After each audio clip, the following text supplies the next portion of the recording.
आराम से যে রোপটা আমরা ইউজ করলাম কার্পেন্টার রোপ आराम से ক্যাজুয়ালিটিকে আমরা নামে দিচ্ছি block building casualty conscious casualty আস্তে আস্তে নিচে নামছে আস্তে আস্তে হ্যাঁ आराम से শোন শোন একটু আবে যাবে শোন যাবে डाउन क्लोज छाड़ नहीं है छाड़ क्लोज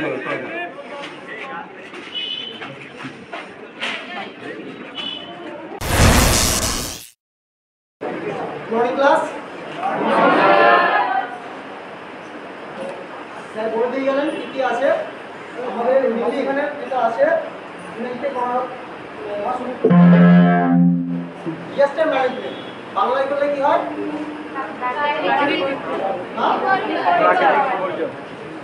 এটা হচ্ছে দুর্যোগ মোকাবেলার যে প্রস্তুতি সেইটার একটা প্রিপেয়ারনেস সেটা যে কি আছে সেটা আমরা তোমাদেরকে জানাতে পেরেছি।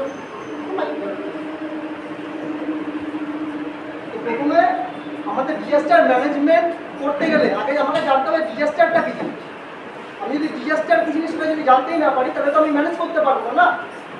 তো ডিজাস্টার কি জিনিস সেটা আমাকে জানতে হবে এবং ডিজাস্টার রিলেটেড কী কী আছে, কোথা থেকে ডিজাস্টার হতে পারে এবং কী থেকে ডিজাস্টার হয় সেটা আমাকে জানতে হবে। আমাদের পার্শ্ববর্তী এবং আমাদের আশেপাশে যে কোনো জিনিস থেকে আমাদের বিপর্যয় হতে পারে, কিন্তু বিপর্যয় কখন হবে? যদি একজনের কিছু হয়, হঠাৎ করে কিছু একজন পড়ে গেল, তার কি বিপর্যয় বলা যাবে কি যাবে না, সেগুলোকে আমাকে জানতে হবে। বিপর্যয়ের আজকে চ্যাপ্টার মধ্যে কী কী আছে? হ্যাজার্ড, রিস্ক, ভালনারেবিলিটি, এক্সপোজার এবং ডিজাস্টারের যে ইম্প্যাক্ট এবং ইম্প্যাক্টের পরে যে ড্যামেজ হয় তার থেকে কী ক্ষতি হতে পারে সেই সম্পর্কে কিছুটা আমি বিশদ বিবরণ তোমাদেরকে জানানো হচ্ছে। হ্যাজার্ড জিনিসটা কি? দেখো আমাদের আশেপাশের অঞ্চলে এমন যে কোনো জিনিস হ্যাজার্ডে হতে পারে, কিন্তু যতক্ষণ না সেই জিনিসটা আমাদের উপর কোনো প্রভাব বিস্তার করছে ততক্ষণ সেটার কোনো রিস্ক বা ডিজাস্টারের রূপ নেবে না। যেমন ধরো এখানে যে ফ্যানগুলো ঝুলে রয়েছে বা ফলস সিলিং রয়েছে, এটা কিন্তু একটা হ্যাজার্ড। এবার এটা কখন ডিজাস্টারের দিকে যাবে? ধরো কোনো ভূমিকম্প হলো বা কিছু হলো, এটা ভেঙে পড়লো, আমাদের উপর পড়ে গেল, তাহলে কী হবে? একটা সমুদায় এখানে আছে, একটা গোষ্ঠী আছে। হ্যাজার্ডটা কি বললাম? যে ধরো ভূমিকম্প হলো বা কিছু হলো, বাংলা সবাই বুঝতে পারবে তো নাকি? তাহলে এটা যদি ভেঙে পড়ে আমাদের উপরে, এই ফলস সিলিং রয়েছে এটা তো নির্দিষ্ট করে করা নেই, এই ফ্যানগুলো ঝুলছে, এগুলো যদি পড়ে যায় আমাদের গায়ের উপরে বা মাথার উপরে, একজনের দুজনে পড়লে তাহলে সেটা সমূহে বিপর্যয় হচ্ছে না। কিন্তু যদি অনেকের হয়, অনেকে ইনজোর্ড হয়ে যাচ্ছে, বিল্ডিং ক্লপস হয়ে যাচ্ছে, এইগুলোর ক্ষেত্রে কী হচ্ছে? আমরা এখান থেকে যারা ভেতরে আছি তারা কিন্তু নিজেদের সাহায্য করার চেষ্টা করতে পারছি, কিন্তু করতে পারছি না, আটকে পড়েছি আমরা। তখন কী হবে? বাইরে থেকে আমাদের সাহায্য করার জন্য কাউকে আসতে হবে, তাই তো? যেহেতু একটা জায়গায় আমরা আটকে আছি, তো আমরা যদি কোনো একটা এমন পরিস্থিতির শিকার হই যেখানে আমরা আমাদের টিমটা বা আমরা যারা নিজেরা আছি বা আমরা কোনো একজন নিজেরা সেই বিপদ থেকে উদ্ধার হতে পারছি না, বাইরে থেকে আমাদের সাহায্যের প্রয়োজন হচ্ছে, বাইরে থেকে কোনো টিম আসুক বা কেউ আসুক, সেখান থেকে সাহায্য আসছে, তারপর আমরা উদ্ধার হচ্ছি, সেইটাকে আমরা বিপর্যয় বলি। বুঝতে পারলাম বিপর্যয় কাকে বলা হচ্ছে? তাহলে হ্যাজার্ড হচ্ছে যে কোনো জিনিস, হ্যাজার্ডের পরে ভালনারেবিলিটি, রিস্ক। এই যে জিনিসগুলো ঝুলছে এটা রিস্ক ম্যানেজমেন্ট সিস্টেম আছে। যেমন ধরো এখানে যদি একটা জিনিস, এই বোর্ডটা রয়েছে একটা স্ট্যান্ডের উপর দাঁড়িয়ে আছে, তার পাশে যদি কেউ দাঁড়িয়ে থাকে, এমনি নর্মাল কিন্তু একটা রিস্ক নয়, এগুলো যেগুলো রয়েছে কোনো রিস্ক নয়। কিন্তু যদি ভূমিকম্প হয়, যদি ভেঙে পড়ে, যেমন এই যে আকার দিয়ে ভেঙে পড়ছে, এই যে যেটা ঝুলছে এটা কিন্তু একটা রিস্ক পোর্শনে আছে। তো এই জিনিসটা যদি পড়ে যায় কারোর উপরে, তখন সেটা ডিজাস্টারের রূপ নিচ্ছে। নেক্সট আসছে ভালনারেবিলিটি। এখানে একটা ছবির মাধ্যমে বোঝানো হয়েছে, দেখো যে একটা পাহাড়ের টিলা রয়েছে, তার উপর একটা পাথর গরম পোর্শনে রয়েছে এবং নিচে একটা ঘর বাড়িতে একটা ফ্যামিলি আছে। তাহলে এরা কি দেখছে? এরা একটা হ্যাজার্ডের মধ্যে রয়েছে এবং কোনো প্রিভেনশন কিন্তু এখানে নেই। যদি এই পাথর খণ্ডটা পড়ে যায় ঘুরিয়ে, তাহলে কোন দিকে পড়বে? বিল্ডিংয়ের দিকেই পড়বে। এবার বিল্ডিংয়ে যাওয়ার মতো তারা যদি প্রিভেনশন না নেয়, প্রোটেকশন যদি না নেয়, তাহলে কি হবে? বিল্ডিংটা ভেঙে যাবে। তাহলে কি হবে? একটা ডিজাস্টার হতো এই বিল্ডিংয়ের উপরে, তাই তো? কারণ ওরা তো বিল্ডিং ভেঙে গেলে ওখানে থাকা জায়গা নেই হতো, সেটা হচ্ছে তো। এইটাকে একটা ডিজাস্টারের রূপ হিসাবে দেখানো হচ্ছে, ডিজাস্টার কী ধরনের ভাবে হয়। ডিজাস্টার কি জিনিস? একটু আগে যেটা বললাম তোমাদেরকে, যে যখন এমন একটা পরিস্থিতি, সাময়িক পরিস্থিতি, যখন আমরা নিজে থেকে তার সম্মুখীন হতে পারবো না, আমাদের সেইটার থেকে উদ্ধার হওয়ার জন্য বাইরে থেকে কোনো কারো সাহায্য লাগবে, সেটাকে আমরা ডিজাস্টার বলবো বা দুর্যোগ বলবো। ঠিক আছে? নর্মালি আমরা কিন্তু হট করে যে কোনো কিছু হয়ে গেছে, পড়ে গেছি বা এগুলোকে দুর্যোগ আমরা বলবো না। কিছুদিন আগে জাস্ট এই কিছুদিন আগে কোনো একটা দুর্যোগ হয়েছে, বলতে হবে কোনো দুর্যোগের ঘটনা, একদম ট্রেন অ্যাক্সিডেন্ট, করমণ্ডল, তাই তো? ওখানে কি ওরা নিজেরা যারা ট্রেনে ছিল তারা নিজেদেরকে নিজেরা সাহায্য করতে পারছিল সহজে? সেই পরিস্থিতিকে বাইরে থেকে বের করার জন্য কাদের প্রয়োজন হয়েছিল? সবার প্রথম আশেপাশের লোকজন, ফার্স্ট রেসপন্ডার ছিল, তাই তো? তারপরে বিভিন্ন সংস্থা, এনডিআরএফ এবং অন্যান্যরা এসে তাদেরকে সাহায্য করেছিল। তাহলে এইটা একটা ডিজাস্টার, যেটা আমাদের রিসেন্ট মনে থাকবে, তাই তো? এখানেও ডিজাস্টারের ধরনটা দেখানো হয়েছে, যেটা আগের ছবিতে ছিল। ডিজাস্টারের কি আছে? আচ্ছা, কত রকমের ডিজাস্টার আছে স্যারের তোকে জিজ্ঞাসা করছিল, মনে আছে? মূলত দু রকমের ডিজাস্টার। কি কি? বলো।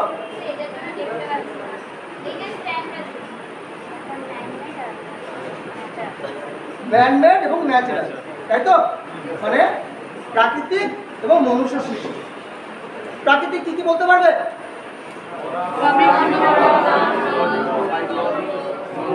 ঠিক আছে, এই পাশ থেকে 5 জন, এই পাশ থেকে 5 জন বলবে, এই পাশ থেকে 5টা নাম বলো। বলো যে কেউ বলো। ভূমিকম্প, ওকে, একটা করে রিপিট হবে না, একটা। বন্যা, তারপর ভূমিকম্প, অগ্নিকার, অ্যাসিড বৃষ্টি। ওকে, নেক্সট এই পাশে ওগুলো বাদ দিয়ে দাবানল, ঠিক আছে? টর্নেডো, ভূমিধস বলে দিয়েছে। তারপরে সুনামি, আচ্ছা ঠিক আছে। উল্কাপিণ্ড, হ্যাঁ ঠিক আছে, আমাদের এখানে হয় না, কোনো কোথাও হতে পারে, ঠিক আছে। তো এগুলো কি প্রাকৃতিক। আর ম্যানমেড কি হতে পারে? দুটো বলো। পারমাণবিক, ঠিক আছে, বোম। তারপর গ্যাস দুর্ঘটনা, আচ্ছা, যুদ্ধ, হ্যাঁ বিভিন্ন কারণ হতে পারে, যুদ্ধ অনেক কিছু হতে পারে। নেক্সট আর একটা বিল্ডিং ক্লাবস, ম্যানমেড, মানুষ থেকে হয়েছে, সেটা কোনো কারণও হতে পারে, ঠিক আছে। ট্রেন অ্যাক্সিডেন্ট হয়েছে, সেটাও তো ম্যানমেড হতে পারে, বলেছে না? ম্যানমেড, পয়েন্টের প্রবলেম ছিল, কারো একজনের ভুল ছিল, তার জন্য হচ্ছে, এরকমটা বলেছে না ট্রেন অ্যাক্সিডেন্টে? তো প্রাকৃতিক একটা ভাগ বুঝলাম এবং ম্যানমেডও একটা ভাগ বুঝলাম। এখানে শুনো বলেছে কিছুটা দেখ, জিওলজিক্যাল ভাবে। এবার হ্যাজার্ডটা কি অঞ্চল, আমি কোথায় বাস করছি, কোথায় বসবাস করছি, কোন অঞ্চলে বসবাস করছি, জিওলজিক্যাল এরিয়ার উপর ডিপেন্ড করছে যে আমার উপরে কোন প্রভাবটা বেশি পড়বে। আমরা কোথায় বসবাস করি বর্তমানে? এখন যদি এই জায়গাটাতে ধরি, এটা কোথায়? কল্যাণী, কোথায়? পশ্চিমবঙ্গ, তাই তো? তো এই অঞ্চলে কি কি হ্যাজার্ড হতে পারে, বা এই অঞ্চলে কি কি ডিজাস্টার হতে পারে বলতে পারবে? হ্যাঁ, বন্যা হতে পারে, ঠিক আছে। ভূমিকম্প যে কোনো জায়গায় হতে পারে। খরা আমাদের এখানে হবে না, পুরুলিয়া, বাঁকুড়া এইসব অঞ্চলে খরাটা হতে পারে, আমাদের এখানে খরাটা আসবে। ঘূর্ণিঝড়, সাইক্লোন প্রবল, সব থেকে বেশি হচ্ছে সাইক্লোন প্রবল। আমাদের অঞ্চলটা অতিবৃষ্টি হলে পরে একটা বন্যা পরিস্থিতি তৈরি হয়, তাই তো? কিন্তু আমাদের কিন্তু এখানে পার্শ্ববর্তী নদী যেখানে আছে সেখানে ভূমিধস হতে পারে নদীর জলের থেকে। পাহাড়ি অঞ্চলে কিন্তু ভূমিধসটা বেশি হয়, তাই তো? তো যদি কেউ ধরো বাড়ি বানিয়েছে কোথায়, নদীর একদম পাশে, বৃষ্টির সময় জল বাড়বে, তাহলে তারপর থেকে ডিজাস্টারটা বেশি হবে না কম হবে? ভূমিধস হতে পারে। কেউ বাড়ি বানিয়েছে পাহাড়ের একদম উপরে, পাহাড়ের চূড়ার সাইডে বাড়ি বানিয়েছে, এবার যদি ভূমিকম্প হয়, যদি ল্যান্ডস্লাইড হয়, তাহলে কি হবে? তার ক্ষেত্রে হ্যাজার্ডটা হবে। এখানে একটা পশ্চিমবঙ্গের ম্যাপটা দেখানো হচ্ছে, কোথায় কি জিনিস, কোথায় কি ধরনের বিপর্যয় হতে পারে, তার একটা রূপরেখা এখানে দেখানো হচ্ছে। একটু কালার মানে ইয়ে আছে, দেখো এখানে রেড মার্ক যেগুলো করা আছে, সব থেকে বেশি দুর্যোগ প্রবণ হচ্ছে। এখানে তোমার বন্যা, খরা, ভূমিকম্প সমস্ত কিছু হতে পারে। আর কি আছে? উপরের সাইড এবং কর্নার সাইড, যেটুকু একটু হালকা কি কালার আছে, ওটা স্কাই ব্লু টাইপের, তাই তো? এখানটায় যারা একটু কম ভূমিকম্প মানে অন্যান্য প্রভাবগুলো কম পড়ে, খরাটা হয় কিন্তু অন্যান্য প্রভাবগুলো কম পড়ে। আর কি আছে, সবুজ অঞ্চল যেগুলো আছে এগুলো মেনলি আমাদের এখানে বন্যা প্রবণী অঞ্চল বেশি। আর ভূমিকম্প কোন অঞ্চলে বেশি হয় বলতে পারবে? পাহাড়ি অঞ্চল। আর আমরা জিওগ্রাফি পড়াশোনা করেছি তো, টেকটনিক প্লেট, পৃথিবীতে টেকটনিক প্লেট অঞ্চলের উপরে আছে। তো সেই সব অঞ্চলে যেখানে টেকটনিক প্লেটের অঞ্চলগুলো আছে সেই সব অঞ্চলগুলো সাধারণত ভূমিকম্প প্রবণ, কারণ টেকটনিক প্লেটগুলো সবসময় নিজেদের মধ্যে সংঘর্ষ হয়। তো আমাদের ভারতের সব থেকে টেকটনিক প্লেট অঞ্চল কোনটা বলতে পারবে? হিমালয়ান যে রেঞ্জটা আছে না, গ্র্যান্ড আর এশিয়ান প্লেটে যে ইয়েটা আছে সেই অঞ্চলটার উপর দিয়ে যে অঞ্চলটা পুরোটাই ভূমিকম্প প্রবণ, তাই তো? আমাদের সার্ভেতে আমাদের কলকাতাও একটা ভূমিকম্প প্রবণ অঞ্চল বলেছে, কারণ কলকাতার নিচে যে মাটিটা ছিল সেটা কিরকম কর্দমুক্ত মাটি ছিল এক সময়। এখানে একটা সার্কেল লাগানো হচ্ছে, ডিজাস্টার ম্যানেজমেন্ট সার্কেল। এখানে কি কি লেখা আছে দেখো, ওয়ার্নিং, তারপরে কি লেখা আছে, threat, impact, emergency phase, restoration, reconstruction, national development, prevention, mitigation এবং প্রিপেয়ারনেস। এটা একটা পুরো সার্কেল। ওয়ার্নিংটা কি? ভূমিকম্প কি ওয়ার্নিং দিয়ে আসে কখনো? না। ওয়ার্নিং দিয়ে কি কি আসতে পারে? ঝড়, বৃষ্টি, অতিবৃষ্টি, যেগুলো সেগুলো ওয়ার্নিং দিয়ে আসতে পারে, তাই তো? অগ্নিকাণ্ডটা কি প্রিপেয়ারনেস হট করে দিয়ে আসবে? যে কোনো সময় হট করে হতে পারে, তাই তো? গ্যাস লিকেজ থেকে হতে পারে, গ্যাস দুর্ঘটনা থেকে হতে পারে। তো এমন কোনো দুর্যোগ বা বিপর্যয় যেটা আমাকে আর্লি ওয়ার্নিং দিয়ে আসছে, সেটা থেকে কী করতে হয়? আমাদেরকে আগে থেকে প্রস্তুতি নিতে হয়, প্রিপেয়ারনেস করতে হয়। যে বন্যা আসলে আমার এই জিনিসগুলো এখান থেকে সরিয়ে নিতে হবে, আমাকে উঁচু জায়গায় যেতে হবে, এই ব্যাপারগুলো চলে আসে, তাই তো? বা ঝড় বৃষ্টি আসছে, আমি কাঁচা বাড়িতে থাকবো না, পাকা বাড়ি বা যেরকম জায়গায় আমি অঞ্চলে গেলে নিজেকে সেফ রাখতে পারবো এবং অন্যান্য আমার জিনিসপত্র সেফ রাখতে পারবো, সেইগুলোকে দেখতে হবে। তো এটা হচ্ছে ওয়ার্নিং সিস্টেমের মধ্যে পড়ছে। তারপরে কি আছে, থ্রেট। এবার যে ওয়ার্নিংটা আসছে, এই জিনিসটা হতে পারে, থ্রেটটা কি, সেটা কতটা জোরে প্রভাব ফেলতে পারে। যেমন ঝড়, যেটা সার্কুলার, মানে ঘূর্ণিঝড় যতটা হতে পারে, যতটা বেশিক্ষণ সমুদ্র অঞ্চলে থাকবে তার ইম্প্যাক্টটা তত বেশি জোরে পড়বে, তাই তো? এটা আমরা জানতে পারি তো যে এত জোরে আসছে, এখানে হিট করবে, এখানে সেন্টার, তার এখানে ইম্প্যাক্ট করবে, এগুলো আমরা শুনেছি তো। ল্যান্ডফল করবে, এগুলো কিন্তু আমরা শুনেছি। তো সেই অঞ্চলের মানুষরা কী করে, আগে থেকে প্রোটেকশন নেয়, প্রিভেনশন নেয়।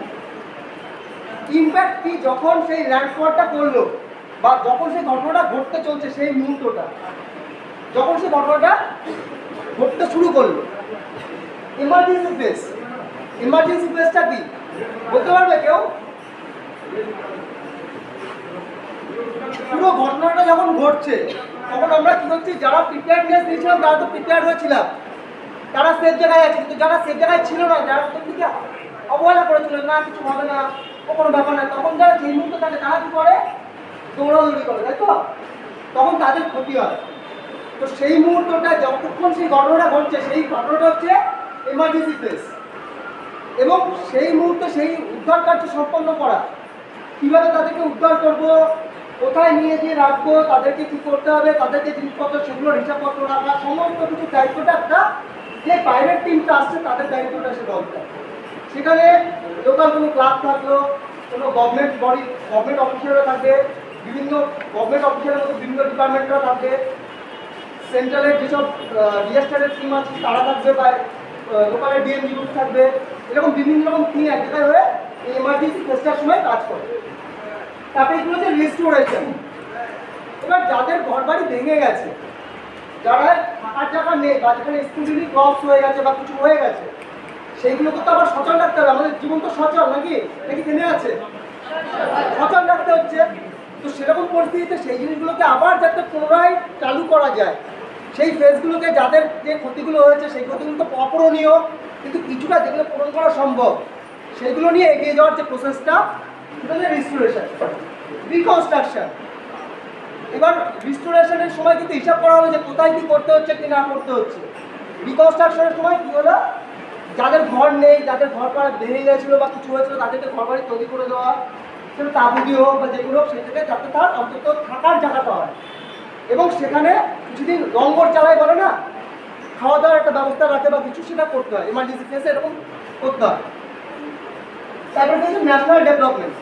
এবার সমস্ত যে ক্ষতিকতা মানে যেগুলো হলো তার উপরে একটা হিসাবপত্র করা হয় যে তোর ক্ষতি হয়েছে, এই ক্ষতি হয়েছে, এবং তার পরিপ্রেক্ষিতে যে ফান্ড আসে সেখান থেকে তাদেরকে ফান্ডগুলো দেওয়া হয় যে এই কাজগুলো এইভাবে হবে এবং একে একে এই পরিমাণেগুলো টাকা দেওয়া হবে, তাই তো? দেওয়া হয় তো নাকি? যদি বড় কোনো বিপর্যয় ঘটলে পরে গভর্নমেন্ট থেকে ফান্ড দেয়, নয় রেশন দেয়, একটা চাল এরকম দেয় তো। তারপরে যেহেতু প্রিভেনশন, এবার সমস্ত কিছুরই অ্যাকচুয়ালি একটা ঘটনা ঘটে যাওয়ার পরেই কিন্তু আমরা অ্যাওয়ারনেসটা আনি, যখন তার বিপদটা বুঝি তারপরে অ্যাওয়ারনেসটা আনি, এরকমটা হয়। সব থেকে বড় ভূমিকম্প এসেছিল কবে মনে আছে? ভূমিকম্প, সরি ভূমিকম্প না, সুনামি কবে এসেছিল মনে আছে? 2004 সালে। 4 সালে 26শে ডিসেম্বর ছিল মনে হয় সম্ভবত। তো ওই সময় কি হয়েছিল, সুনামিতে কি হয়েছিল বলতে পারবে? জানি কেউ আমরা সুনামিতে কি হয়েছিল? কেউ জানি? সুনামিতে সব থেকে বেশি ক্ষতি হয়েছিল ভারতের আন্দামান অঞ্চল, যারো উপজাতি যে অঞ্চলগুলো আছে ওখানে যে তিনটা, সেই অঞ্চলগুলো সব থেকে বেশি ক্ষতি হয়েছিল। তাহলে জাপানে মোটামুটি অহরহ ভূমিকম্প মানে সুনামি হয়। তো 2005 সালে আমাদের একটা অ্যাক্ট চালু হয় ইন্ডিয়াতে, সেটা হচ্ছে ডিজাস্টার ম্যানেজমেন্ট অ্যাক্ট। কি অ্যাক্ট? ডিজাস্টার ম্যানেজমেন্ট অ্যাক্ট 2005 সালে চালু হয়। বিভিন্ন দুর্ঘটনা, বিভিন্ন প্রমাণ এগুলো হিসাব করে একটা অ্যাক্ট হয়। সেখান থেকে একটা টিম গঠন করা এবং ডিজাস্টার ম্যানেজমেন্টের কথাটা ওইখান থেকে চালু হয় ইন্ডিয়াতে। তো এই প্রিভেনশন, প্রোটেকশন এবং মেডিকেশনের প্রসেসটা ওখান থেকে হয়। এবং যখন কোনো বড়সড় ঘটনা ঘটলো তারপরে আমরা আসছি অ্যাওয়ারনেসে এবং প্রিপেয়ারনেস। এই যে আমরা এখন তোমাদেরকে যেটা জানাতে এসেছি যে কী ডিজাস্টার, তোমাদেরকে কী করতে হবে, উদ্ধার কাজ কী করে করবে কি না করবে, এই যে ব্যাপারগুলো আমরা তোমাদেরকে বলবো বা তোমাদেরকে জানাবো, এটা হচ্ছে প্রিপেয়ারনেস বা অ্যাওয়ারনেস। বুঝতে পারলাম? এই জিনিসটা থেকে তোমরা কী জানতে পারবে, তোমাদের অন্তত আশেপাশের অঞ্চলে কীভাবে তোমরা ফেস করবে যদি কোনো হট করে দুর্ঘটনা হয়, বা সেখান থেকে তোমরা এই যে ক্যাম্প করছো, ক্যাম্প করার চলাকালীন হয়তো তোমাদের কোনো সতীর্থ অথবা অসুস্থ হয়ে পড়লো, তাকে তোমরা কী করে উদ্ধার করে নিয়ে যাবে এক জায়গা থেকে অন্য জায়গায়, এই পরিস্থিতিগুলো আমরা তোমাদেরকে এখানে জানার চেষ্টা করি। তো ডিজাস্টার ম্যানেজমেন্ট সার্কেলটা কমপ্লিট করলাম। কোনো কোশ্চেন আছে এখান থেকে? কারো আছে?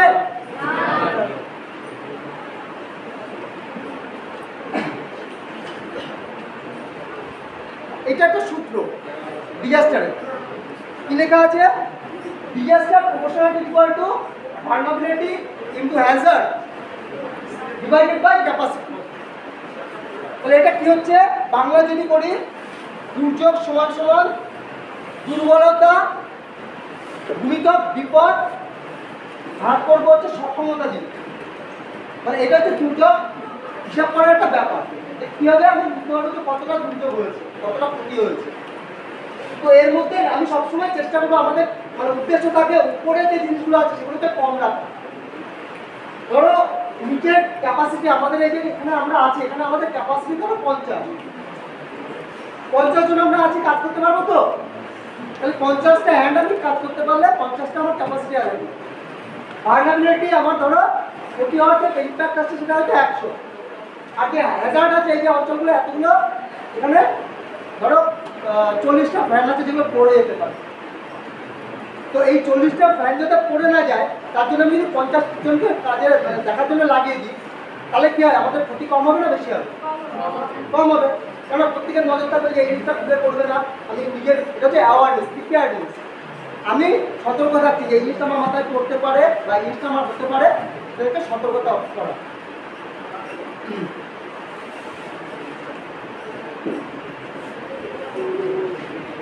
আর এটা হচ্ছে ক্যাপাসিটি বিল্ডিং প্রসেস, যেটা তোমাদেরকে বলা হচ্ছে। ক্যাপাসিটি বিল্ডিং কি অ্যাওয়ারনেস করছি, আজকে তোমাদেরকে জানিয়ে দিয়েছি যে কীভাবে কী হচ্ছে, কীভাবে তোমরা উদ্ধার কার্য করবে।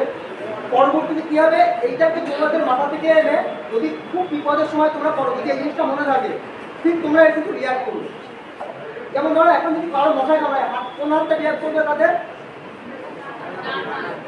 এর বেশি ইউজ করি, যার বাদ ইউজ করো সে বাদ ইউজ করো। এটা জাস্ট একটা উদাহরণ দিলাম।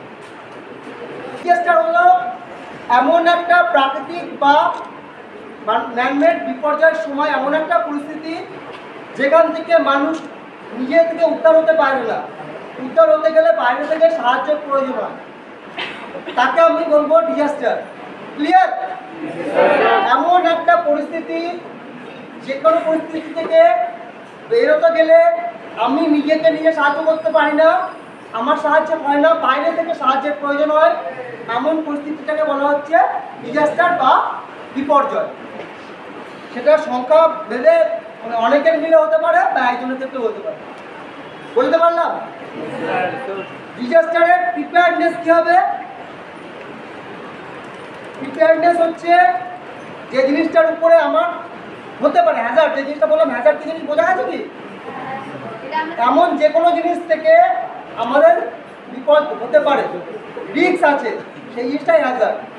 এবং রিস্ক যত বাড়বে হ্যাজার্ডের উপরে আমার বিপর্যয়ের সম্ভাবনা তত বাড়বে। ক্লিয়ার? আমি যদি প্রিভেনশন নিতে পারি, যদি প্রোটেকশন নিতে পারি, তাহলে আমার কী হবে?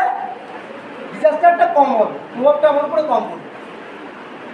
এখন ধরো ঝড় হচ্ছে, হঠাৎ করে ঝড় শুরু হলো, একজন একটাই তাঁবুতে আছে, একজনই ঘরে আছে, কার উপরে প্রভাব বেশি পড়বে? ওটা থেকে বলো, এপাশ নয়, এপাশ থেকে বলো।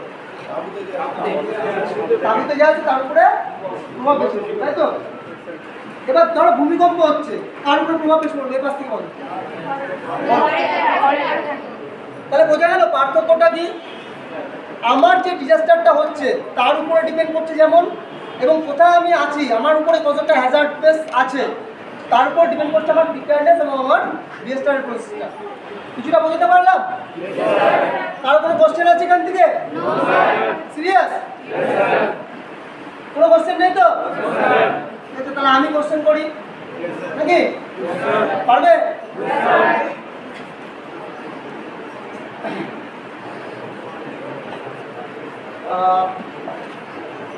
এই পাশে সেকেন্ড লাইন, যে কোনো একজন সেকেন্ড লাইনে, ঠিক আছে? সেকেন্ড লাইনে সবাই দেখে নাও কে কোথায় আছে, যে কোনো একজন উত্তর বলবে। একটা ম্যানমেড ডিজাস্টার বলো যেটা এই অঞ্চলে হতে পারে, ম্যানমেড ডিজাস্টার বলো। রেল দুর্ঘটনা, হ্যাঁ একদম পাশে আছে, এই পাশে। এ পাশ থেকে বলো দেখি,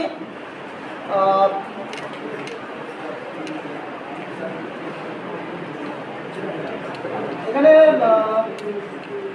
6 বেঙ্গল ব্যাটালিয়নে গেছে কে কে? ব্যাটালিয়নে গেছে, তাই তো? ঠিক আছে, এই তিনটে লাইনের মধ্যে দুজন বলবে, দুটো মানে হতে পারে। আমাদের যে ক্যাম্প হাউস আছে, 6 যে ক্যাম্প হাউস আছে সেখানে করতে পারে। ঠিক আছে, এটা বাদ দিয়ে আর কিছু? ঠিক আছে,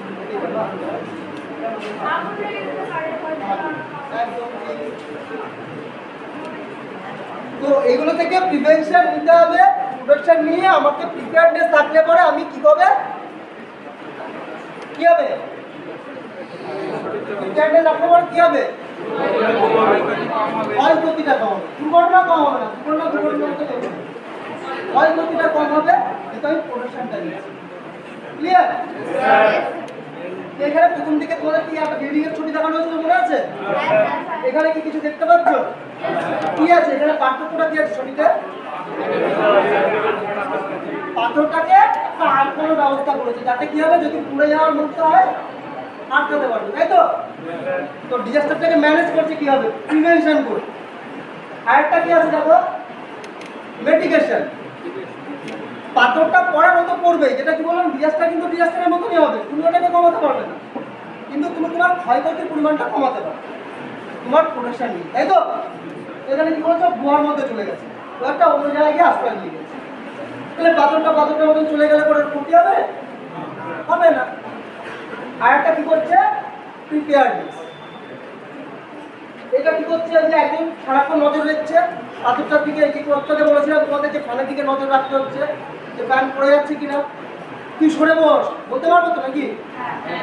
সেম জিনিসটা ওরা রেডি করছে, যে একজন বলছে যে পাথর করছে, অন্যরা দৌড়ে ছুটে পালিয়ে যাচ্ছে।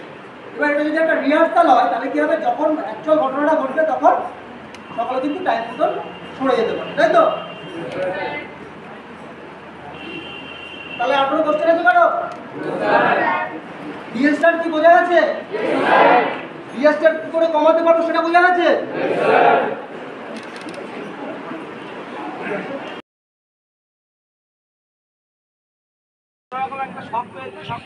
হার্ট ব্লকেজ হয়ে গেছে, আমরা মিনিমাম কত মিনিটের মধ্যে তাকে আবার সিপিআর দিলে সে আবার পুনরায় আবার শ্বাস প্রশ্বাস চালনা করতে পারবে? কারো জানা আছে কত মিনিটের মধ্যে? ম্যাক্সিমাম 4 মিনিটের মধ্যে আমরা যদি তাকে আবার সিপিআর দিই, সে আবার 80% তাকে রিকভারি করার সম্ভাবনা থাকে। কোনো একটা শক পেয়ে কীভাবে বুঝবো সে শক পেয়েছে, তার হার্ট ব্লকেজ হয়ে গেছে, তার চোখ বড় বড় হয়ে যাবে, তার চোখ বড় বড় হয়ে যাবে। কী হবে, দুই ঠোঁটের কোনায় লবণাক্ত সাদা সাদা লবণের মতো ভাব এসে জন্মাবে। হাত পা কী হবে, বিকৃতি হয়ে যাবে, মানে হাত সোজা আছে হাত বেঁকে যাবে, মুখের সাইজ মুখ সোজা আছে মুখটা কি আর বিকৃত হয়ে যাবে, বেঁকে যাবে, তাই তো? আমরা এই সিমটমগুলো দেখে বুঝতে পারবো যে কোনো রকমভাবে সে শক পেয়েছে। তো আমাদের কি করতে হবে, অ্যাট ফার্স্ট আমাদেরকে পালস চেক করতে হবে। আমাদের যে হাতে যে পালসটা আছে, এই পালসটার নাম জানো কেউ? হ্যাঁ, আমাদের হাতের এখানে রিস্টে একটা পালস আছে, তাই তো? এই পালসটা আমরা সবসময় পাবো না। এটা কি পালস? Radial pulse. আমাদের কি আছে দেখো, আমরা পালস চেক করছি, এই পালসটা আমরা পাবো না, কিন্তু আমাদের সবথেকে কি pulse? Carotid pulse. Carotid pulse কোথায় থাকে? এখানে। আমরা যখন এই পালসটা পাবো না, কিন্তু আমরা এই পালসটা পাবো। তো অ্যাট ফার্স্ট কী করছি, আমরা ক্যারোটিড পালস চেক করব। কোনো পালস পাচ্ছি না, রেডিয়াল পালস পাচ্ছি না, ক্যারোটিড পালস পাচ্ছি না। আমাকে যে কাজটা করতে হবে, যে কারবাই করতে হবে, অ্যাট ফার্স্ট খুব তাড়াতাড়ি করতে হবে। তো আমাদের হার্ট কোন দিকে থাকে? বাঁ দিকে থাকে, তাই তো?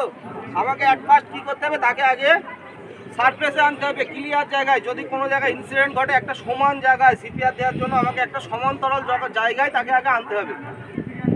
আমি সিপিআর যখন দেবো তাকে সবসময় সমান জায়গাতে রাখবো। কী করবো, অ্যাট ফার্স্ট তাকে চেক করতে হবে তার মধ্যে কোনো ডেঞ্জার আছে কিনা। কীভাবে চেক করবো, আমরা কোনো সময় ক্যাজুয়ালিটিকে কী করবো, এইভাবে ডেঙাবো না। ক্যাজুয়ালিটিকে কোনো সময় আমরা ডিঙিয়ে অন্যদিকে যাবো না। ক্যাজুয়ালিটি কি একটা রেসপেক্ট আছে, প্রত্যেকের একটা সম্মান আছে, তাই তো? ক্যাজুয়ালিটি আনকনসিয়াস হয়ে পড়ে আছে বলে আমরা তাকে কোনো সময় ওভারল্যাপ করবো না, ডিঙিয়ে যাবো না। কীভাবে যাবো, দেখো আমরা এইভাবে আসলাম, তাকে রেসপন্স দিচ্ছি কোথায়? Are you okay, are you okay, কী করছি, তাকে ঝাঁকুনি দিচ্ছি আর কাঁধে কী করছি, বাড়ি মারছি, আর ইউ ওকে, কোনো রেসপন্স পাচ্ছি না। তারপরে কী করছি, ডেঞ্জার চেক করছি।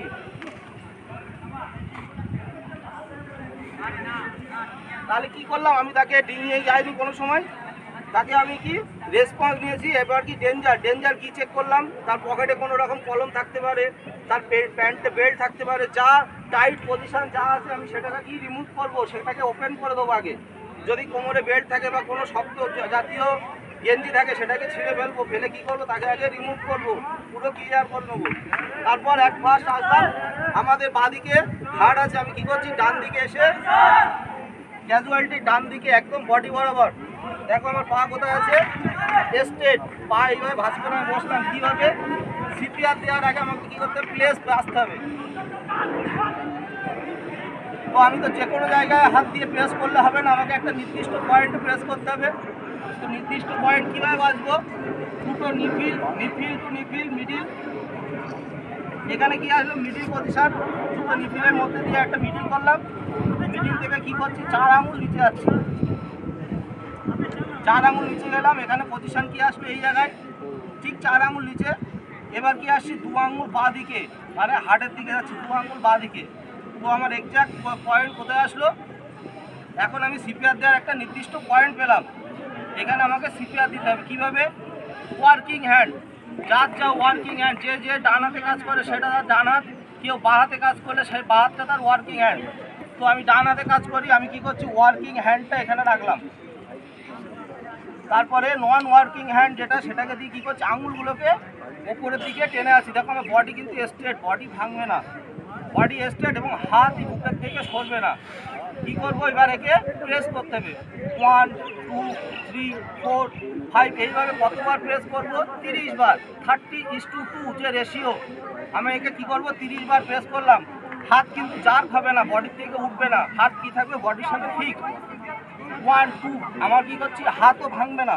আমি যখন দেবো কি হাত এইভাবে ভাঙবে না, স্ট্রেট, হাত স্ট্রেট থাকবে। 1 2 3 4 হাত স্ট্রেট এবং জার্ক করবে না, বডির সাথে ফিক্স থাকবে হাত। তো 30 বার প্রেস দেওয়ার পরে কি করতে হবে?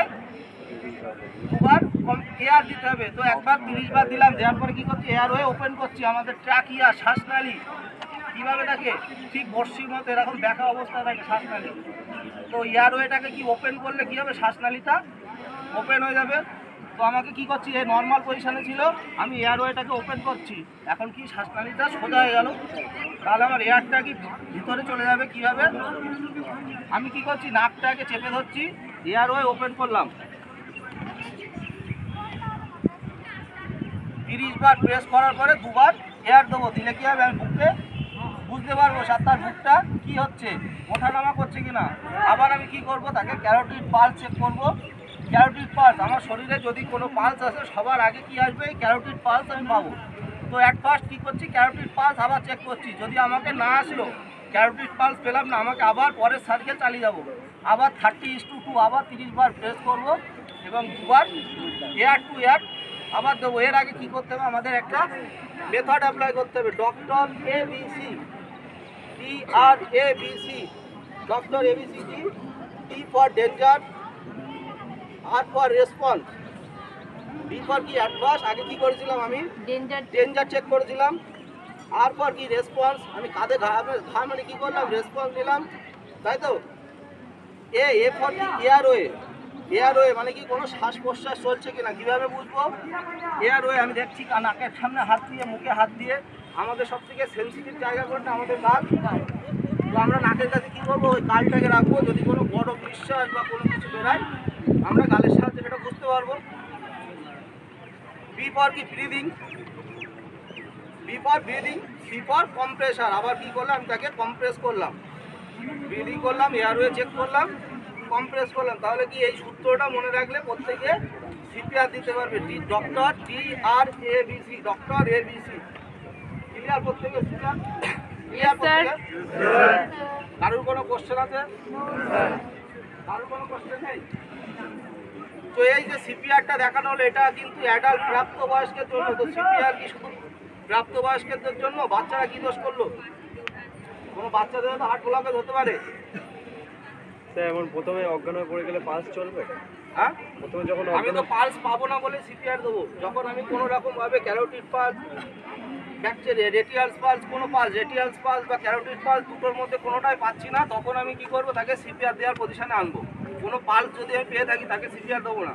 যদি তার পালস চলে থাকে, তার মধ্যে কি সে চলছে, তাহলে তাকে অক্সিজেন দেবো। সঙ্গে সঙ্গে অ্যাম্বুলেন্স কল হবে, তাকে হসপিটালে নিয়ে গিয়ে তাকে অক্সিজেন দিতে হবে। যদি পালস পাওয়া যায়। আমি যখন পালস পাবো না, তখন আমাকে সিপিআর দিতে হবে। তো এক্ষেত্রে কি হলো? অ্যাডাল্টদের জন্য হলো, তাই তো। তো বাচ্চাদের জন্য একদম বাচ্চাদের কিভাবে দেবো? বাচ্চাদের আমরা কি পাবো? ক্যারোটিড পালসও পাবো না, রেটিয়ালস পালসও পাবো না। একদম বাচ্চাদের রেটিয়ালস পালসও পাবো না, ক্যারোটিড পালসও পাবো না। কি পালস পাবো? ব্যাকটেরিয়ালস পালস। ব্যাকটেরিয়ালস পালস কোথায় থাকে? আমাদের টোটাল শরীরে 12টা পালস আছে। তো রেটিয়ালস পালস, ক্যারোটিড পালস হলো। এবার কি আসছে? ব্যাকটেরিয়ালস পালস। বাচ্চাদের যেখানে পাবো ব্যাকটেরিয়ালস পালস পাবো কোথায়? বাচ্চাদের হাতে। এখানে দেখবে, টিপে ধরবে, দেখবে একটা পালস পাওয়া যাবে। এই পালসটাকে বলে ব্যাকটেরিয়ালস পালস। তো বাচ্চাদের ক্ষেত্রে আমি ক্যারোটিডও পাবো না। তো ব্যাকটেরিয়ালস পালস চেক করতে হবে বাচ্চাদের। চেক করলাম। এবার বাচ্চাদের কীভাবে প্রেস করবো? আমি কি বাচ্চাদের পুরোটা প্রেস করবো? না, বাচ্চাদেরকে কি করবো? আমি হাতের ওপরে শোয়াবো। এক্ষেত্রে আমি কি করেছিলাম? মাটিতে শুয়েছিলাম। বাচ্চাদেরকে আমি হাতের ওপরে শোয়াবো, এই আমার হাতের ওপর। এবং প্রেসটা হবে কি? আমার 2 আঙুল দিয়ে। কোন 2 আঙুল? দেখো আমাদের হাতে 5টা আঙুল, কিন্তু 5 রকম আছে, তাই তো। হ্যাঁ, তো এক্ষেত্রে আমাকে প্রেস দিতে হবে এই যে 2টো আঙুল দিয়ে। এই 2টো আঙুল নয়। কেন এই 2টো আঙুল নয়? দেখো, এই 2টো আঙুল যখন যাচ্ছে, এই আঙুলটা একটাই যাচ্ছে মাত্র। এই একটা আঙুল ছোট আছে, একটা বড় আছে, তাই তো। এই 2টো আঙুলে আমি প্রেস দিতে সুবিধা, কিন্তু এই 2টো আঙুলে প্রেস হবে না। প্রেসটা হবে এই 2টো আঙুলে। দেখ এই দুটো আঙুল যখন লাগানো হচ্ছে কি দুটো আঙুলি কি হাতে লাগছে? হ্যাঁ, এর আগে যখন এইটা লাগানো হচ্ছিল কি হলো, এই একটা লাগছে আর একটা কিন্তু প্রেস আসছে না, আসছে না। তো আমাকে এই দুটো আঙুল ইউজ করতে হবে বাচ্চাদের ক্ষেত্রে, ঠিক সেম পয়েন্টে এই দুটো আঙুল দিয়ে জাস্ট প্রেস করতে হবে, সেম প্রসেস 30:2। এবার বাচ্চাদের ক্ষেত্রে কি করবো, আমি যে এয়ার দিচ্ছিলাম এখানে আমাকে 600 সিসি এয়ার দিতে হবে, মানে কি ফ্রেশ এয়ার 600 সিসি। বাচ্চাদের ক্ষেত্রে বাচ্চাদের কি ছোট হবে, লাঞ্চ ছোট হবে, তো বাচ্চাদের ক্ষেত্রে অত এয়ার দিলে কি হবে, লাঞ্চ বাস্ট করবে। তো আমাকে কি করতে হবে, সামান্য জাস্ট একটা পাপ দিতে হবে। তো কিভাবে, আমি এক্ষেত্রে নাক চেপে দিয়েছিলাম অ্যাডাল্টদের। বাচ্চাদের ক্ষেত্রে কি করবো, নাক আর মুখটাকে টোটালটা মুখের মধ্যে নেবো, নাক আর মুখটা দুটোকে একসাথে মুখের মধ্যে নিয়ে জাস্ট একটা জাস্ট পাপ দিতে হবে, ব্যাস নর্মাল। কারণ ওকে বেশি পাস দিলে তাদের কি হবে, লাঞ্চ বাস্ট করবে, কারণ তাদের লাঞ্চ তো ছোট। ক্লিয়ার করতে গিয়ে কোনো কোশ্চেন? দাদা হ্যাঁ বলো। বলছি প্রেশারটা যখন দেওয়া হবে প্রেশারটা কেমন? 1.5 থেকে 2 ইঞ্চি, অ্যাডাল্টদের 1.5 থেকে 2 ইঞ্চি প্রেশার, 1.5 থেকে 2 ইঞ্চি প্রেশার দেওয়া হবে। দেখো সিপিআর ক্লাসটা 10 মিনিটের ক্লাস না, সিপিআর ক্লাসটা ম্যাক্সিমাম একটা দিন পুরো লেগে যাবে। সিপিআর নিয়ে ক্লাস নিতে গেলে পুরো একটা দিন, সারাটা দিন সকাল থেকে সন্ধ্যে পর্যন্ত সিপিআর নিয়ে চলে যাবে। এটা যেটা জানলে একটা বেসিক ধারণা যে কীভাবে একটা পয়েন্ট তৈরি হলো, কীভাবে নিপিল টু নিপিল মিডিলে আসলাম, সেখান থেকে 4 আঙুল নিচে গেলাম, 4 আঙুল নিচে যাওয়ার পরে পয়েন্ট পেলাম, 2 আঙুল বাদিকে আসলাম, মানে কোন জায়গায় এক্সাক্ট আমাকে সিপিআরটা দিতে হবে, কী প্রসেসে দিতে হবে, কতবার দিতে হবে, 30:2, 30 বার কম্প্রেস করতে হবে, 2 বার এয়ার দিতে হবে। কেন এয়ার দিচ্ছি, আমরা যে মুখ দিয়ে অক্সিজেনটা ছাড়ি, অক্সিজেন নিই তাই তো, আর কি ছাড়ি, কার্বন ডাইঅক্সাইড। আমরা কিন্তু পুরোটা কার্বন ডাইঅক্সাইড ছাড়ি না, আমাদের শরীরের মধ্যে যেটুকুনি অক্সিজেন প্রয়োজন হয় সেইটুখানি নিই, বাকি আমরা যেটা ছাড়ি তার সাথে কার্বন ডাইঅক্সাইডও থাকে, অক্সিজেনও থাকে। আমাদের যে এক্সট্রা যেটা বেরিয়ে যায় তার মধ্যে অক্সিজেনও থাকে।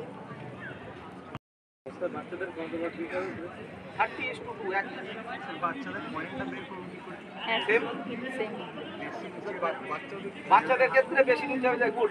4 আঙুল বাচ্চাদের ক্ষেত্রে 4 আঙুল, ওদের নিপিল থেকে এসে নিপিলের নিচে 2 আঙুল, নিপিল টু নিপিল কি করছিলাম, তারপরে 4 আঙুল বাচ্চাদের নিপিলের নিচে 2 আঙুল।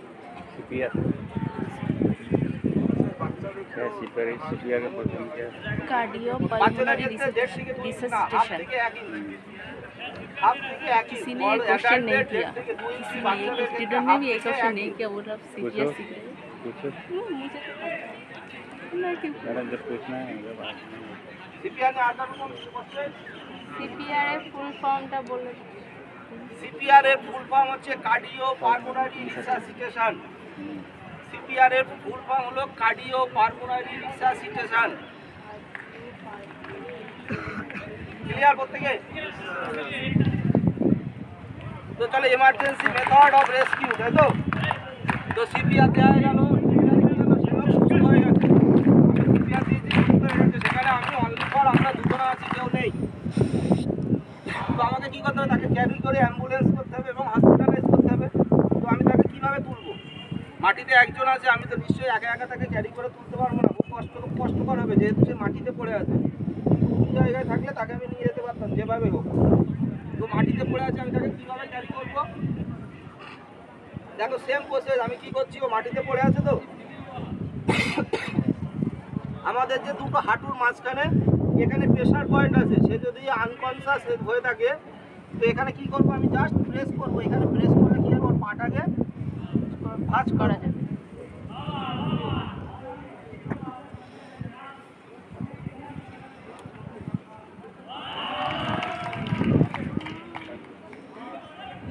ভাঁজ করার পরে দেখো হাত দুটো কোন পজিশনে আসছে, হাত দুটো এখান থেকে ঝুলে বেরিয়ে আসছে, তাই তো।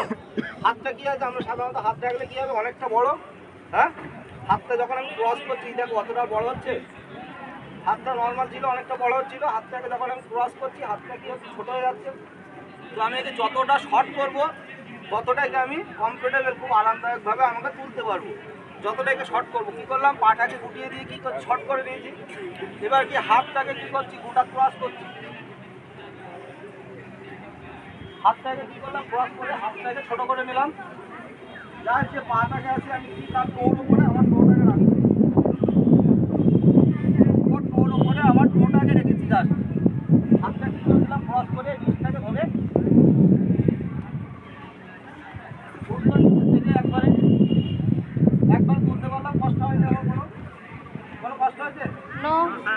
তো কি আছে এখন কি পুরো এর শরীর আমার শরীরের ওপরে, ঠিক আছে? আমি ছেড়ে দিলে এখন পড়ে যাবে, আনকনসাস পুরো শরীর আমার শরীরের ওপরে।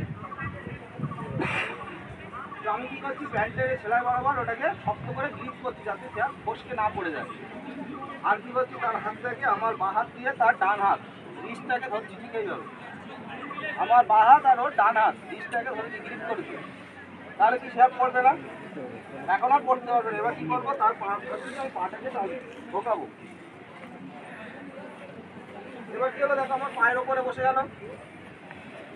এবার আমার পায়ের ওপরে বসে গেল, তো আমি কি করছি, এবার আমাকে আমার হাতটাকে যেটা কোমরে ধরেছিলাম হাতটাকে ছেড়ে দিয়ে আমার পায়ের মধ্যে দিয়ে ঢোকাচ্ছি।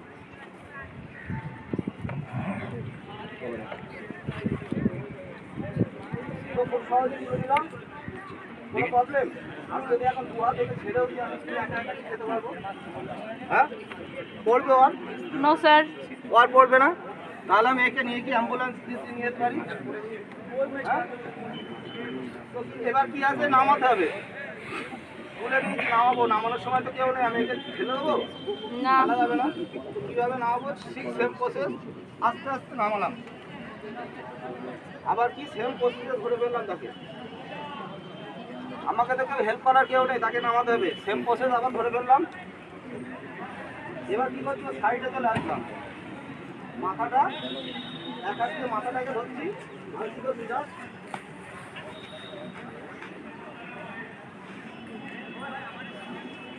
লাগলো, শরীরে কোনো জায়গায় আঘাত লাগলো? No sir. এই মেথডটার নাম কি? Fireman leap. এই মেথডটার নাম কি? Fireman leap. কারো কোনো কোশ্চেন? হ্যাঁ, না, আমাদের কাছে সবসময় ইম্প্রোভাইজ করে নিতে হবে। ইম্প্রোভাইজ মানে কি, জুগাড়, যেটা আমরা সকলে মোটামুটি ভালো পারি। নতুন লাইফে খাতা দিয়ে দিয়েছি মাথায়, নয় রুমাল দিয়ে দিয়েছি, তাই তো? জাস্ট এই জিনিসটা আমাদের আপত্কালীন পরিস্থিতিতে করতে হবে, ইম্প্রোভাইজ মেথড করে। তো আমি কি বললাম, আমার ধরো আমি ক্যালকুলেটিভ বা একজন ক্যালকুলেটিভ পায়ে চোট পেয়েছে, সে ঠিক মতো হেঁটে যাচ্ছে না, তাহলে আমি কী করে বুঝবো যে পায়ে চোট পেয়েছে? যেহেতু জ্ঞান আছে, আমি জানতে চাইছি আপনার কী হয়েছে, পায়ে ব্যথা পেয়েছে। কোন পায়ে বললো? একটা পায়ে বললো যে এই পায়ে ব্যথা পেয়েছে। আবার তো আমি কিছু যদি বলতেও না পারে, আমি তার হাত রয়েছে, হাতের সিমটম, সাইন এবং সিমটম থেকে বুঝতে হবে কী করছে, তার কোথায় ব্যথা হচ্ছে, সাইন এবং সিমটম। তো সে বললো এই পাশে ব্যথা, তাহলে আমি তার এদিকে চাইলাম। আমি তাকে সবার প্রথম, তাকে আমি কিন্তু ডাক্তার নই, আমি কিন্তু ফার্স্ট এইডার, ফার্স্ট রেসপন্ডার এবং ফার্স্ট এইডার। তো আমি তাকে মানসিক মনোভাব বৃদ্ধি করবো যে না আপনার কিছু হবে না, আমি হয়তো তার অনেক কিছু হয়েছে কিন্তু তবুও তাকে আমি বলবো যে না তার কিছু হবে না, আপনি তাদের সুবিধা করবেন, এগুলো কথা বলতে হবে তার সাথে। তার নাম কি, এগুলো তাকে মানসিকটা সেই ব্যথা থেকে অন্য জায়গায় নিতে হবে, বুঝতে পারলাম? তো আমি কি বললাম, তাহলে আপনি উঠুন, আপনার কিছু হবে না, এই পায়ে লেগেছে তো ঠিক আছে, আপনি আমার কাজের উপরে ভর দিন, আস্তে আস্তে উঠুন, আস্তে আস্তে উঠবেন, এই পায়ে ভর দেবেন না, আস্তে আস্তে উঠুন। আপনি এক কাজ করুন, এই পাটা আমার পায়ের উপরে রাখুন। কোন পায়ে ব্যথা ছিল? এই পাটা পায়ের উপরে রেখেছি, তাই তো? আর কি বললাম, আপনি ধরে দাঁড়িয়ে থাকুন, কিচ্ছু হবে না।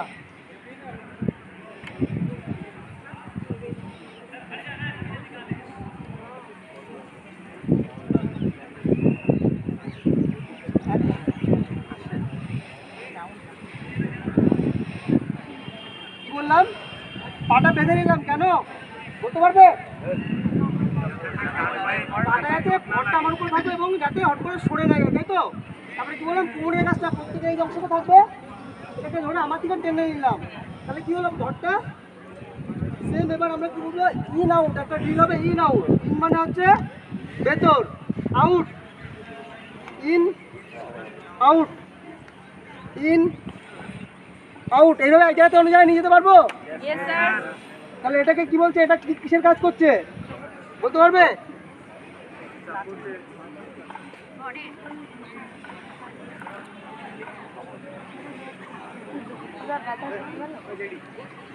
তাহলে এটা কি ছিল? এটাকে হচ্ছে হিউম্যান ক্লাচ, ওয়ান ম্যান, একজন আমি ছিলাম, একজন হিউম্যান ক্লাচটা দেখানো হলো। হিউম্যান ক্লাচ করে এক জায়গা থেকে অন্য জায়গায় তাকে নিয়ে গেলাম। এবার কি তো হচ্ছে, কি হলো, একজনকে রেস্কুয়ার ছিল, রেস্কুয়ার ছিল, তাই তো? দুজন রেস্কুয়ার আছে। কি আছে, ওর পায়ে চোট লেগেছে? কোন পায়ে চোট ছিল? ডান পায়ে চোট ছিল। তো তাহলে ডান পায়ে চোট থাকলে যদি দুজন থাকি কিভাবে নেবো?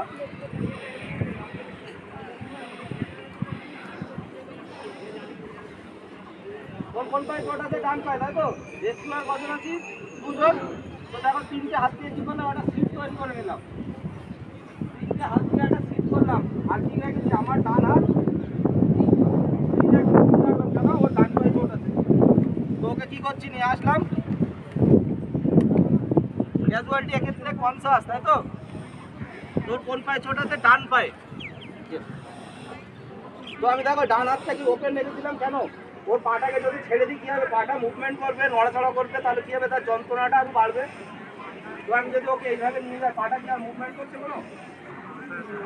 পাটা কোনো আর নড়াচড়া করছে? না স্যার। তাহলে কি ওর কোনো আঘাত লাগবে না? তাহলে কি ওকে এক্ষেত্রে ওর আর কোনো আঘাত লাগবে না।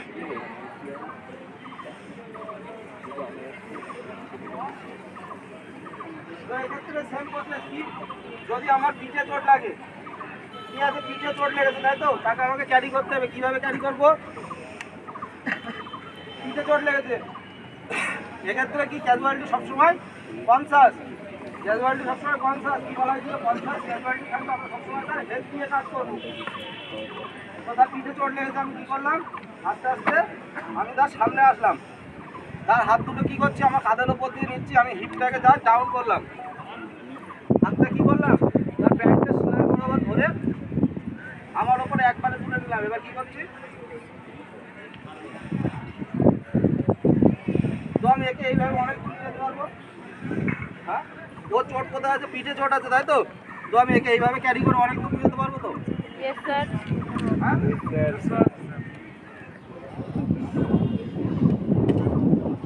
এটাকে বলা হচ্ছে পিকে ব্যাক। ব্যাক নিতে আমরা পিকে ব্যাকের প্রসেস। আর যদি কারো বুকে লাগে তাহলে কি হবে? বলতে পারবে? হ্যাঁ, কিভাবে নেবে বলতে পারবে কেউ? পিকে ব্যাক করতে পারি। বলো। আমরা ছোট করে বলতে চলে আসো। আমি চলে আসো, আরে চলে আসো। বলো। যখন আমি তুলে নিলাম আমি কি করলাম? হিপটা ডাউন করলাম, ও আমার উপরে চলে আসলো, তাই তো?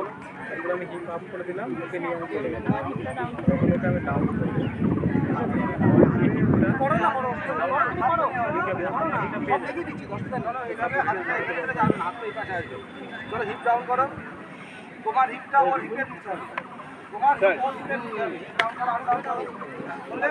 এইবার হাতটাকে দাও, এই ওর হাতটাকে পুরো নাও। হিপটা আরো ডাউন হবে, তোমার হিপ আরো ডাউন হবে। হ্যাঁ, এইবার হিপ দিয়ে ওকে পুশ করো। পিছন দিকে, হ্যাঁ, হিপ দিয়ে একটা পুশ করো। আর তোমার হিপটা আরো ডাউন হবে, ওর মাথাটা তোমার মাথা বডি ডাউন হবে, বডি ডাউন হবে, মাথাটা আরো ডাউন হবে। হাঁটো এবার, হাঁটো। পারছো নিতে? তুমি যেটা বলছিলে সেটাই করেছো তো? হ্যাঁ, নামিয়ে দাও। শুধু প্রসেসটা কি হলো একটু আলাদা হলো নাকি? এক্ষেত্রে আমি তুমি কি করছিলে? হাতটা এইভাবে। তো হাতটা যখন আমি এইভাবে নেবো কি হবে? ও হাতটা চোট লাগবে। লাগছে তোমার হাতে ব্যথা লাগছে? হ্যাঁ, হাতটা আমি পিছন দিকে দিলে হাতে চোট লাগবে। এক্ষেত্রে হাতটা পাশে লাগবে। তাহলে আগেরটা ছিল পিকে ব্যাক, এটা হচ্ছে পিকে ব্যাক রিভার্স। ঠিক আছে? কোনো দরকার নেই, যেগুলো ইম্পর্টেন্ট দু একটা দেখালাম, ঠিক আছে? তো কি আসছি? রোপ। আমাদের ইকুইপমেন্ট একটা, তাই তো? আমাদের ইকুইপমেন্ট একটা, ইকুইপমেন্ট কি হবে? আগুন লাগবে। বিল্ডিং ক্লাপস হয়ে গেছে, আমি হয়তো 3 তলার ছাদে আটকে আছি, ঠিক আছে? সেখানে ক্লাপস হয়ে গেছে, আমি আর কোনোভাবে নামতে পারবো না। বন্ধ, সিঁড়ি বন্ধ, সিঁড়ি ভেঙে গেছে, কাজ করছে না। তো আমি কি করতে হবে? ওপর থেকে নামতে হবে, ওপর থেকে নামতে হবে এবং চলে আসতে পারি। এই রোপ পেয়ে আমি একের পর এককে নামাতে পারি। তো ওখানে যদি আমি গিট দিয়ে আসি, ওই রোপটা আমি নেমে আসি, ওপরে কে যাবে? আমার ঘুরতে ওপরে কেউ যাবে? তো আমার কী হবে? আমার ইকুইপমেন্ট সেটা তো নষ্ট হয়ে যাবে আগুনে পুড়ে। তো আমাকে কী করতে হবে? ক্যাজুয়ালিটিকে উদ্ধার করতে হবে, আমাকে নিজেও বাঁচতে হবে এবং আমার একমাত্র ইকুইপমেন্ট আমার রোপ, আমার রোপটাকেও বাঁচাতে হবে। কীভাবে? ওখানে একটা কি নট ইউজ করতে হবে, ড্র হিট। ওখানে ড্র হিট বা সেলফ রেস্কিউ নট। দেখো দুটো দড়িকে আমি মোটামুটি সমান করলাম, তাই তো? সমান করার পর কি ছাদে এটা কোনো অবজেক্ট বা কোনো একটা বস্তু ছাদে আমি কি করছি? ওটাকে ফেললাম, একটা লুপ তৈরি হলো। লুপের মধ্যে দিয়ে আমি এটাকে নিয়েছি, নেওয়ার পরে কি পাশে আরেকটা লুপ হলো। এই লুপের মধ্যে দিয়ে আমি এইটাকে নিলাম।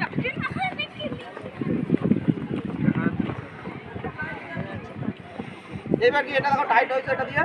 তো আমি এটা দিয়ে নামতে পারবো, এটা যদি আমি ছেড়ে দিই এটা দিয়ে নামতে পারবো। খুলছে আর খুলছে না। তো আমার নামার সময় কী হবে? এইটাতে যদি হাত লাগে দড়িটা খুলে যেতে পারে, আমি ওই জন্য কী করবো, ম্যারি করবো এটাকে, এই দুটোকে একসাথে কী করছি, ম্যারি করছি। ম্যারি করে কি এখন দেখো দুটোকেই টানছি, কি আর খুলছে না, তাহলে আমি এইভাবে কি নামতে পারবো ওপর থেকে। এবং নামার পরে আমার একমাত্র ইকুইপমেন্ট আমার দড়ি। তো আমি নিচে চলে আসলাম, নেমে আসলাম, আসার পরে কি ম্যারি করা ছিল, ম্যারিটা খুলে দিচ্ছি। তো আমি এটাকে টানলাম, কি হচ্ছে, খুলছে না।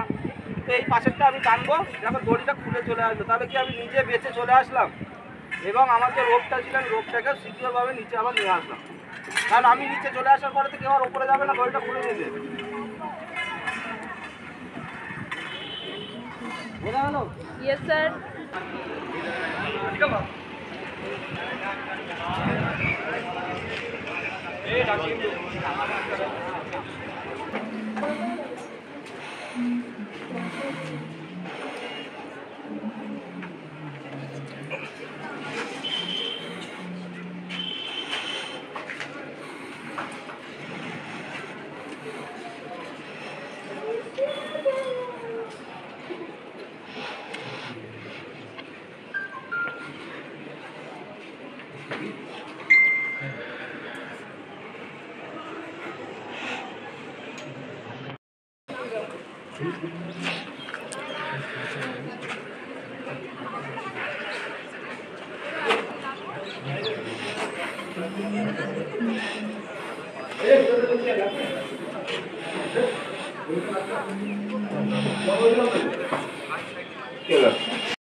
হ্যাঁ, তুমি লবার সময় ধরে নেবে,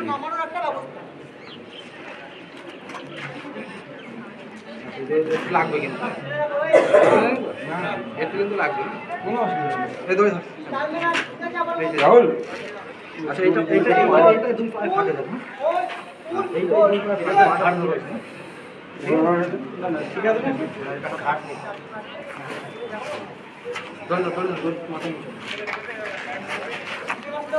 একটু লাগবে কিন্তু আমার সময়, মানে এখানে তো লাগবে, হ্যাঁ ছাড়িয়ে নিচ্ছি।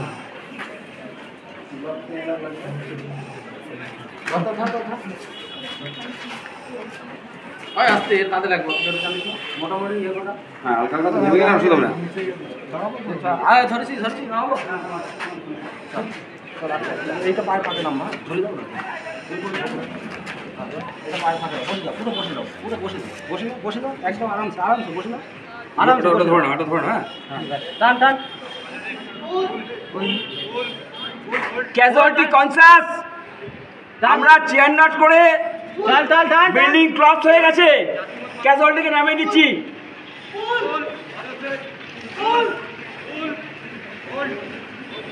আস্তে আরামসে, যে রোপটা আমরা ইউজ করলাম কার্পেন্টার রোপ, আরামসে ক্যাজুয়ালিটিকে আমরা নামিয়ে দিচ্ছি। Close building, casualty conscious, casualty আস্তে আস্তে নিচে নামছে। হ্যাঁ আরামসে শোভন একটু আবে যাবে শোভন যাবে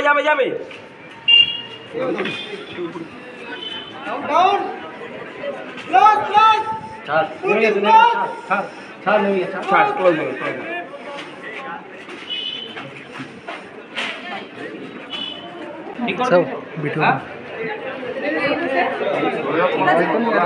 तभी कह रहा हूँ এই প্যাটটা একটু নাম লাগবে ঠিক আছে নাম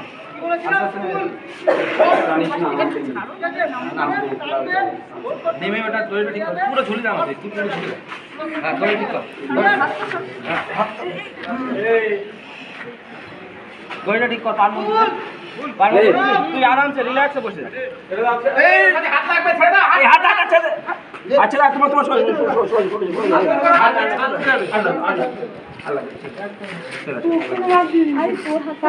আরামসে আরামসে আরামসে ধর শক্ত করে গেল লাগছে সঞ্জিতা এবার ঝুলি রাখে গেল আস্তে আস্তে আস্তে এবার ঝুলি রাখে ঝুলি রাখবো এবার ভয় পাচ্ছে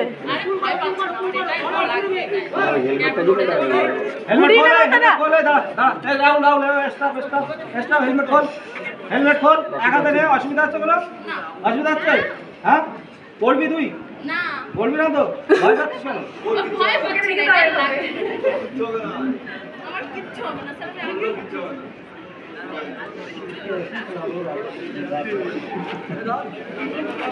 ভয়